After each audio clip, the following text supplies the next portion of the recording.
السلام عليكم ورحمة الله وبركاته. يا رب تكونوا بخير دايما وسعادة. في الفيديو ده انا عملت طاجن مكرونة بالفراخ في الميكروويف. طبعا كلنا عارفين ان الميكروويف اللي بيسخن استخداماته قليلة، بتستخدميه في التسخين بس.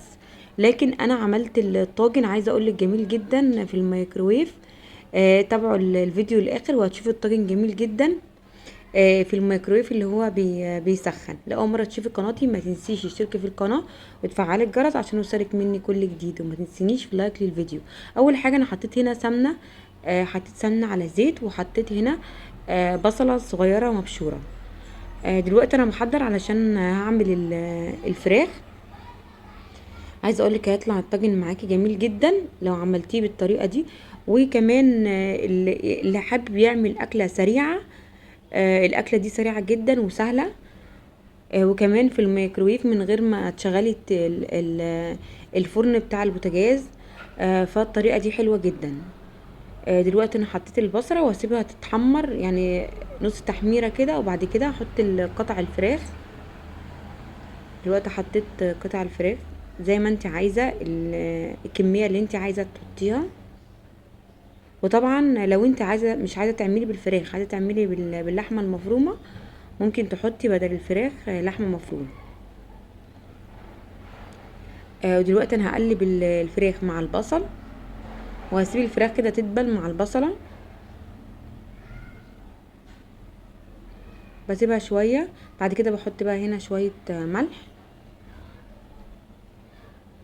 وبحط شويه فلفل، بقلبهم كده مع البصل. وطبعا الفراخ لازم تبقى معاكي مستويه. دلوقتي هقلبهم. طبعا عايزه اقولك لو انت عايزه تعملي الطريقه دي في الفرن برضو ممكن تعمليها فرن البوتاجاز. معايا هنا برضو سمنه على زيت.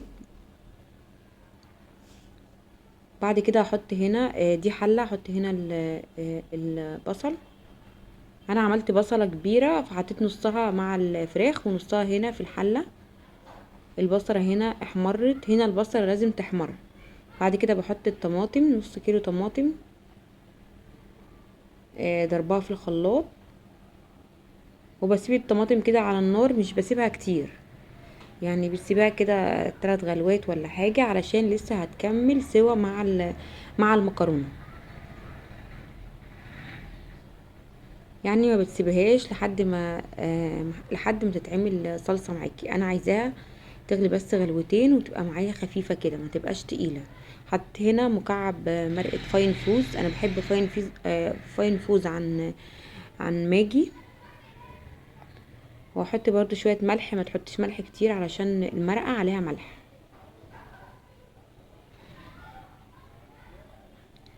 بس كده بقلبها وهطفي عليها. كده بقى معايا الصلصه جاهزه، الطماطم قصدي جاهزه، ومعايا هنا اللحمه استوت معايا بالشكل ده. كده لازم برضو تستوي معاكي، لان الفراخ لازم تسويها كويس في اي حاجه، ما ينفعش تحطيها نيه. بس كده الفراخ معايا استوت زي ما انتوا شايفين كده. هطفي عليها. بعد كده هجيب معايا الاطباق، والمكرونه معايا هنا زي ما انتوا شايفين. المكرونه نيه، بنحط المكرونه نيه. طبعا انت لو عايزه تحطي المكرونه القلم هتحطي مكرونه قلم، بس انا حطيت المكرونه دي عشان تستوي معايا بسرعه. المكرونه القلم هتاخد مني وقت. وحطيت شويه من الفراخ في كل طبق، واحط شويه من الطماطم اللي انا عملتها بالشكل ده كده. لازم نحط طماطم كتير علشان المكرونه معايا هنا مش مستويه، فاحنا عايزين المكرونه تستوي بالطماطم اللي احنا حاطينها.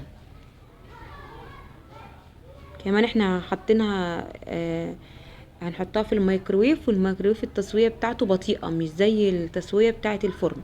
هنحط هنا بقى شويه ميه مغليه من الكتل. هحط شويه ميه مغليه، هنغطي المكرونه بالميه دي. بنحاول نغطيها علشان هنا المكرونة اصلا يعني لما بتيجي بتستوي بنيجي نسلقها بتشرب مية، فهي هتحتاج مننا شوية مية بس زيادة. وهنحط بقى هنا، كنت بشوف محلات الكشري حاطين فوق الطاجن كده شوية فلفل اسود، بيدي ريحة حلوة للطاجن وبيدي طعم حلو. دلوقتي خلاص لازم تقفلي على الطبق غطا، او لو ما عندكيش غطا هتجيبي كيس وتغطي بيه طاجن المكرونه. دلوقتي انا حطيته اهو وبغطي عليه بالغطا او بطبق تاني، بس لازم يكون من نفس نوع الطبق.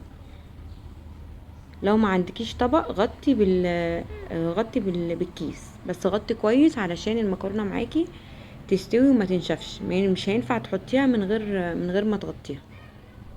هسيبها بس شويه كده، انا عاملاها على اعلى درجه وبعد كده هشوفها. دلوقتي هنا معايا الدقه اللي بتتاكل مع الطاجن. عايزه اقولك دي بتدي طعم حلو جدا مع الطاجن، ما ينفعش تاكلي الطاجن لوحده.